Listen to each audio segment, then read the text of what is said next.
I couldn't agree with you more. I mean, I'm probably this is going to sort of nosedive my career now, but I'm a big fan of Dominic Cummings. I really am. He is disruptive. He thinks differently.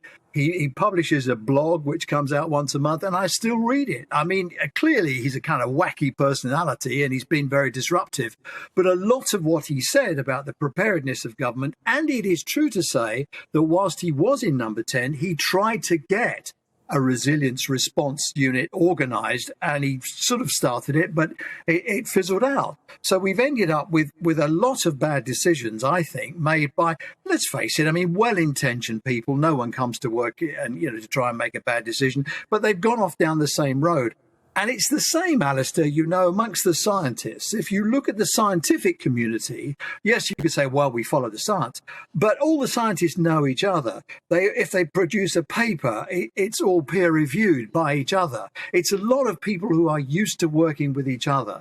All the lessons that Irving Janis tells us about groupthink are that you have to get fresh minds around the table. You have to refresh the decision-making processes. And if you look at the system, I mean, clearly, as we came into COVID, we forgot the fact that the NHS had had almost 10 years of flatline funding, that its workforce was about, well, in that time it was about 70,000 short, now it's over 100,000.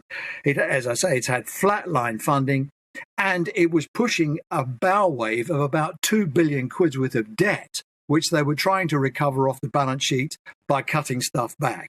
So we go into COVID really very vulnerable, you could almost say on its knees. We've come through COVID, which has disguised all that, because in fairness to the government, they threw money at the thing and said, whatever you want, send the bill to Rishi.